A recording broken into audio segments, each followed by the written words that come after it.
Oke, pembicara kita yang berikutnya adalah pembicara yang letaknya paling jauh ya. Kalau tadi dari Jogja, sekarang kita bergeser ke luar negeri. Kita akan bergeser ke Inggris. Rekan baik saya ini sedang menempuh pendidikan doktor di University of Portsmouth di Inggris. Mbak Heni Rosalinda adalah dosen di Hubungan Internasional Universitas Brawijaya. Mbak Heni, waktu dan tempat saya berikan kepada Anda. Oke, terima kasih. Assalamualaikum warahmatullahi wabarakatuh. Selamat siang, selamat pagi di sini. Langsung aja, hari ini saya mau presentasi tentang sesuatu yang sebenarnya di luar zona nyaman saya, karena biasanya meneliti tentang isu migrasi. Hari ini saya mau melihat bagaimana melihat peran perempuan untuk memutuskan KDRT di dalam masa pandemi ini. Sebenarnya tergelitik ketika saya membaca sebuah artikel tentang I'm in coronavirus lockdown with my abuser gitu.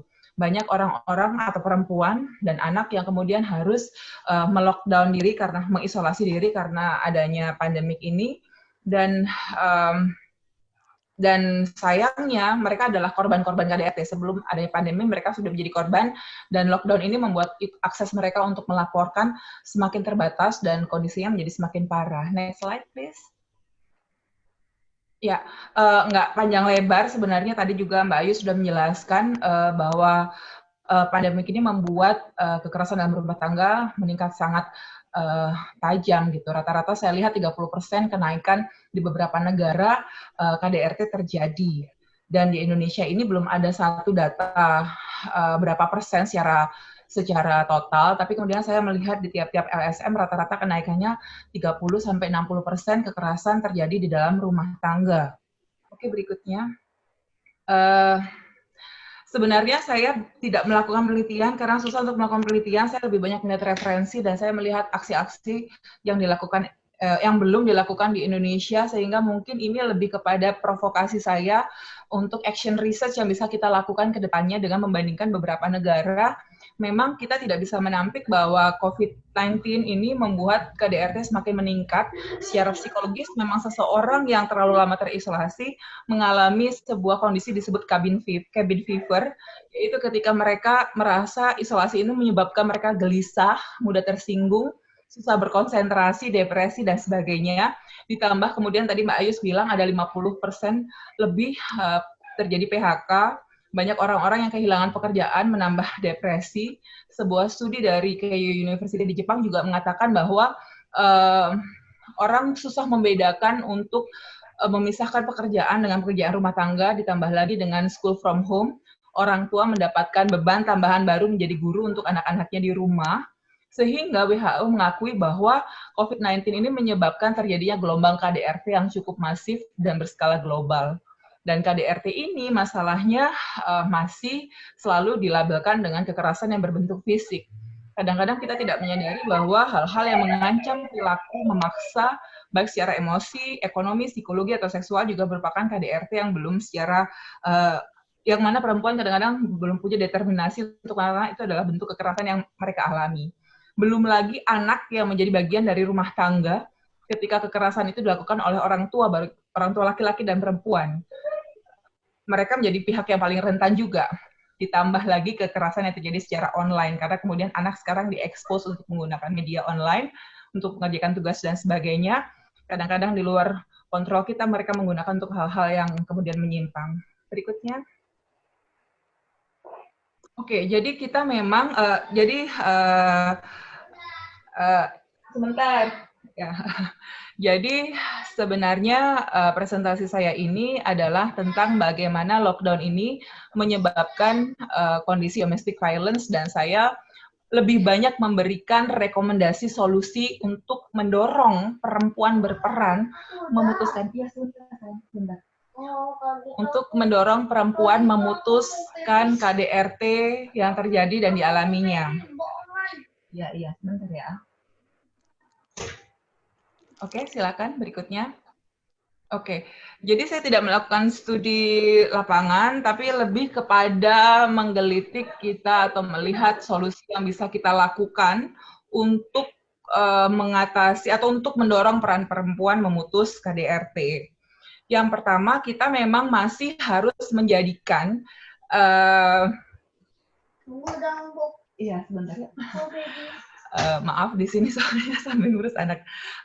Bagaimana kita tetap menjadikan isu KDRT sebagai sebuah agenda, tetap menjadikan agenda setting dari isu-isu yang lain. Kalau sekarang COVID banyak yang marak, tapi bahwa kemudian kekerasan itu juga semakin krusial isunya. Kita harus terus melakukan atau menggencarkan sosialisasi yang sekarang trennya adalah secara virtual, menjadikan ini sebagai sebuah agenda dalam webinar-webinar, mungkin kemudian mendorong influencer untuk membuat YouTube, atau kemudian sekarang juga yang lagi tren adalah dalam bentuk podcast, bagaimana menjadikan ini sebuah agenda setting. Apa aja materinya, saya nanti di slide berikutnya akan memberikan beberapa rekomendasi hal-hal yang harus di-cover untuk kemudian lebih banyak disosialisasikan kepada masyarakat, bukan hanya perempuan tapi juga laki-laki, karena ini adalah masalah bersama. Kemudian baik kalau memungkinkan juga sosialisasi yang dilakukan secara langsung dengan menggunakan prosedur COVID yang ada. Kemudian yang kedua adalah menyediakan atau mensosialisasikan adanya hotline atau helpline untuk KDRT. Yang saya lihat hanya fokus ke perempuan. Saya juga menyarankan mungkin perlu juga untuk membuat helpline untuk childline. Karena kemudian bagaimana kekerasan terjadi pada anak.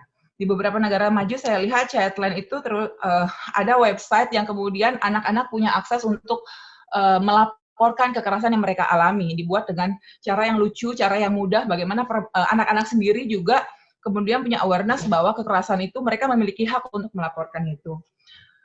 Kita harus membuat mekanisme yang memudahkan pelapor gitu. Kalau di Inggris contohnya sudah ada protapnya bahwa kalau misalnya ada kekerasan, mereka telepon 999, kemudian mereka diam atau pura-pura batuk gitu, karena mereka sendiri mungkin ada dalam tekanan dengan pasangannya gitu, kemudian tekan 55, itu kemudian orang sudah tahu bahwa mereka mengalami kekerasan. Dari beberapa referensi, shelter untuk korban KDRT kemudian berkurang karena kemudian banyak shelter yang dimanfaatkan untuk mengelola pasien dengan COVID, maka memang kita mungkin bisa menjalin kerjasama dengan pihak swasta atau pihak hotel atau apapun ya yang kemudian atau pengungsi yang bisa kita gunakan untuk menjadi shelter untuk korban kekerasan. Kita harus memikirkan alternatif untuk kegiatan pendidikan dan pengasuhan anak, karena kadang-kadang masalah itu juga dipicu bagaimana kita overwhelm kelabakan mengasuh anak. Apalagi kemudian ketika perempuan-perempuan itu adalah pekerja untuk frontliner masalah COVID ini. Mereka harus mengasuh anak, mereka juga harus berjuang dengan profesinya di luar sana gitu. Jadi kita harus mencari mekanisme apa yang kita buat untuk keluarga supaya tidak stuck di dalam rumah, kemudian dengan mekanisme yang ada. Kemudian kita harus menjadikan ini tetap menjadi sebuah agenda setting gitu loh. Kalau enggak kita akan tenggelam dengan isu-isu yang lain. KDRT ini menjadi sesuatu yang kemudian ya udah itu biasa gitu. Kurang ada sensitivitas gender kita yang melihat bahwa ini adalah isu untuk kita. Mungkin dengan cara membuat hashtag. Misalnya kalau di Inggris ada hashtagnya namanya You Are Not Alone, atau di Cina Anti Domestic Violence During Epidemic. Dan saya yakin orang Indonesia pintar untuk memviralkan sesuatu.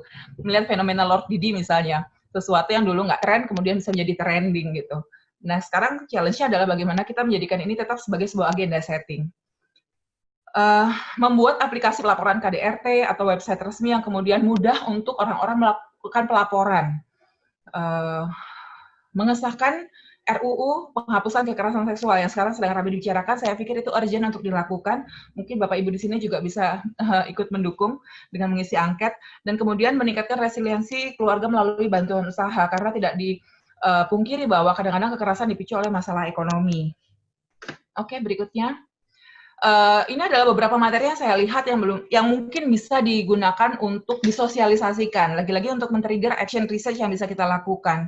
Yaitu kemudian yang pertama adalah jenis-jenis gejala, hak, kewajiban, atau fakta tentang KDRT dan pengaruh secara psikologis. Saya yakin orang berpikir KDRT selalu kaitannya dengan kekerasan fisik gitu. Padahal kemudian ketika pasangan stalking atau kemudian mengurusi atau mencampuri urusan finansial, ada hal-hal tertentu yang kemudian orang nggak berpikir bahwa itu adalah bentuk KDRT. Yang kedua adalah dampak KDRT, terutama dampak psikologis dan pembentukan karakter anak. Saya tidak bisa menampik bahwa di sini saya tinggal hanya dengan anak-anak saya, sehingga saya menjadi student, saya bekerja, dan kemudian saya harus mengasuh anak. kadang-kadang 4 bulan stuck di rumah, jadi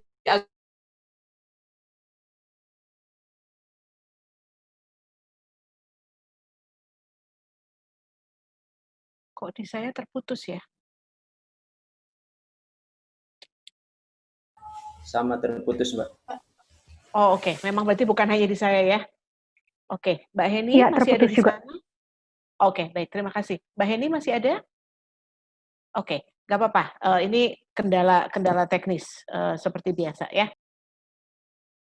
Beliau mengatakan justru dari hasil kebunnya inilah gitu dia bisa hidup gitu. Karena pun dia sebenarnya berhak untuk menerima bantuan sosial, tapi ternyata namanya tidak terdata, dia bisa hidup dari kegiatan cocok tanamnya ini. Sebelumnya warga sekitar pun juga tidak terlalu keen untuk berkomitmen karena terlalu